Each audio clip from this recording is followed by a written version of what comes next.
6월 24일 토요일, 오늘의 본문은 로마서 14장 1절부터 12절까지 말씀입니다.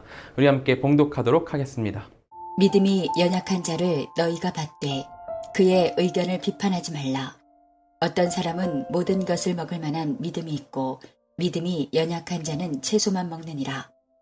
먹는 자는 먹지 않는 자를 업신여기지 말고 먹지 않는 자는 먹는 자를 비판하지 말라. 이는 하나님이 그를 받으셨음이라. 남의 하인을 비판하는 너는 누구냐? 그가 서 있는 것이나 넘어지는 것이 자기 주인에게 있음에 그가 세움을 받으리니 이는 그를 세우시는 권능이 주께 있음이라. 어떤 사람은 이 날을 저날보다 낮게 여기고 어떤 사람은 모든 날을 같게 여기나니 각각 자기 마음으로 확정할지니라.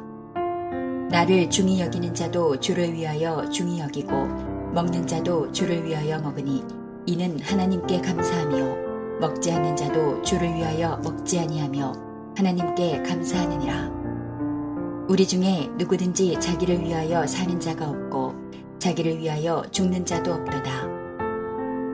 우리가 살아도 주를 위하여 살고 죽어도 주를 위하여 죽나니 그러므로 사나 죽으나 우리가 주의 것이로다.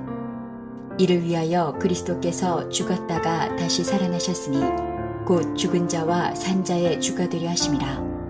내가 어찌하여 내 형제를 비판하느냐? 어찌하여 내 형제를 업신여기느냐? 우리가 다 하나님의 심판대 앞에 서리라. 기록되었을 때 주께서 이르시되 내가 살았노니 모든 무릎이 내게 꿇을 것이요 모든 혀가 하나님께 자백하리라 하였느니라. 이러므로 우리 각 사람이 자기 일을 하나님께 직고하리라. 오늘의 본문은 음식과 절기 문제를 두고 대립하는 공동체에게 그들 모두를 주께서 받으셨으니 서로 형제임을 기억하며 서로 용납하라고 권면하는 내용입니다.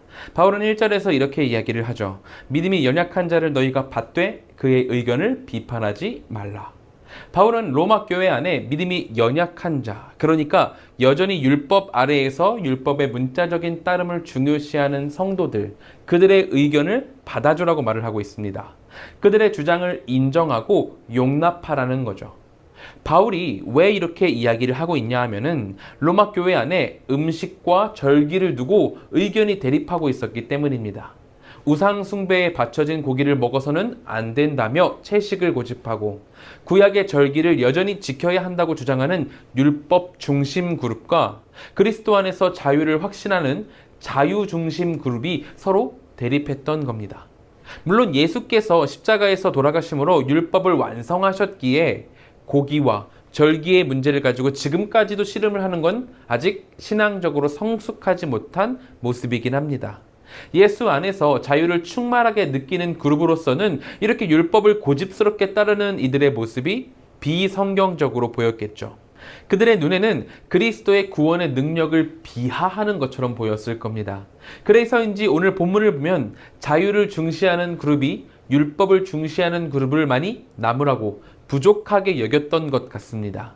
심지어는 율법을 고집하는 그룹을 믿음이 약하다라고 생각을 하고 그들에게 과연 구원이 주어졌는가에 대한 구원 자체에 대한 의심까지도 갔던 것 같아요. 하지만 오늘 바울은 그런 이들에게 말하는 겁니다. 2, 3절에 이렇게 얘기를 해요. 어떤 사람은 모든 먹을 것을 먹을 만한 믿음이 있고 믿음이 연약한 자는 채소만 먹느니라. 먹는 자는 먹지 않는 자를 업신여기지 말고 먹지 않는 자는 먹는 자를 비판하지 말라. 이는 하나님이 그를 받으셨습니다. 바울은 이야기합니다. 이런 문제들로 서로 배척하지 말라는 거예요. 이미 하나님께서 상대방들을 다 받으셨기에 지금 너희들이 하고 있는 다툼은 하나님의 일하심을 부정하고 거부하는 것이나 마찬가지라고 이야기를 하죠. 하나님이 괜찮다 하시는 것을 우리가 어찌 죄악시할 수 있겠냐는 겁니다. 우리가 신앙생활을 하다 보면 같은 성경을 읽고 같은 주님을 믿으면서도 서로 다른 이야기들을 마주할 때가 많습니다. 기분이 나쁠 수 있죠. 내 기준에서는 불편할 수 있어요. 이런 이야기들이요.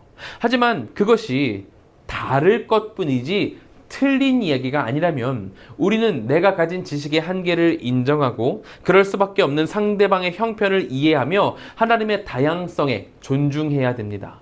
믿음이 약하던 강하던 음식과 절기에 관해서 주를 위해 한 것이면 모든 것이 가합니다. 그리스도의 구속으로 우리는 새로 태어났고 새로운 주인 밑으로 들어가게 되었으니 살든지 죽든지 먹든지 마시든지 그 주인을 기쁘시게 하려는 의도라면 우리는 서로의 행동을 용납하고 공격의 수단으로 사용하지 않아야 합니다.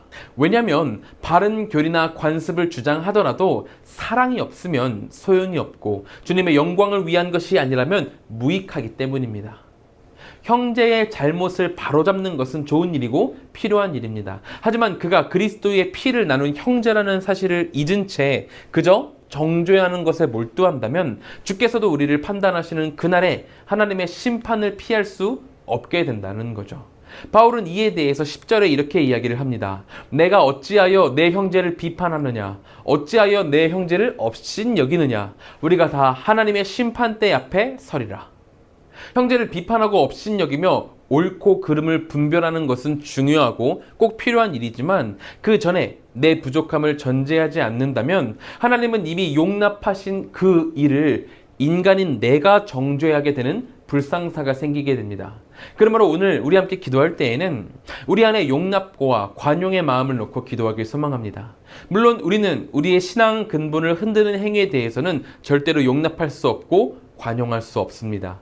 그 행위가 우리에게 어떤 이득을 준다고 하더라도 행위의 의도가 하나님께로부터 멀찍이 떨어져 있다면 그것은 우리의 목숨을 바쳐서라도 막고 싸워야 합니다. 하지만 아직 신앙이 연약한 자가 하나님과의 더 내밀한 교제가 부족해서 연약한 행동을 한다면 우리는 그것을 업신여기지 말고 그가 더 성장할 수 있도록 바른 길로 나아갈 수 있도록 권면하고 기도해 줄 수 있어야 됩니다. 하나님께서 그를 이미 받으셨기 때문이죠. 교회는 단체나 회사와는 달라서 신앙이 연약한 자부터 깊은 자까지 여러 수많은 사람들이 모여 있는 곳입니다. 그렇기에 우리는 더 사랑하는 마음으로 우리 공동체원들을 아끼고 보듬어 줄 수 있어야 됩니다.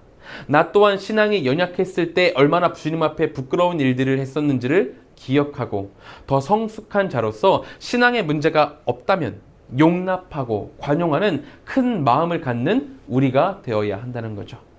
그렇게 우리가 사랑으로 우리의 공동체를 대할 때 우리 안에 대립과 문제가 해결되는 놀라운 일이 있을 줄로 믿습니다. 우리가 이것을 기억하며 함께 기도하길 바랍니다. 우리 이 시간 같이 기도하실 때에는 첫째로 내 안에 우리 공동체를 향한 용납과 관용의 마음이 충만하길 기도해 주시기 바랍니다.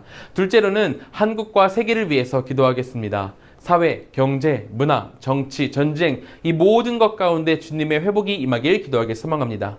셋째로는 감비아의 한병희 김현희 선교사님을 위해서 기도하겠습니다. 감비아 교우들이 말씀으로 믿음이 견고히 서도록 기도해 주시고 복음 증거 사역에 몸을 들일 수 있는 헌신자들이 계속 일어나도록 기도해 주시기 바랍니다. 우리 함께 기도하도록 하겠습니다.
제가 기도하고 마치도록 하겠습니다. 사랑과 은혜가 충만하신 하나님, 우리의 마음 가운데 용납과 관용이 있을 수 있도록 인도하여 주시옵소서. 주님의 일을 그르치는 것이 아니라면, 진리에 위배되는 것이 아니라면 우리가 서로 용납하고 관용함으로 아름다운 사랑의 공동체를 이루어갈 수 있도록 인도하여 주시옵소서. 이제 아침 묵상을 마치고 세상으로 나아갑니다. 그 모든 발걸음 가운데 주님의 큰 축복함이 넘치길 소망하오니 우리 성도님들과 함께하여 하여 주시옵소서. 또한 감비아의 한병희 김은희 선교사님 계십니다. 두 분 사역 가운데 주님께서 놀라운 은혜 부어주셔서 감비아가 속히 주님의 품으로 돌아올 수 있도록 도와주시옵소서. 주께서 언제나 지키실 것을 믿으며 예수님의 이름으로 기도드립니다. 아멘.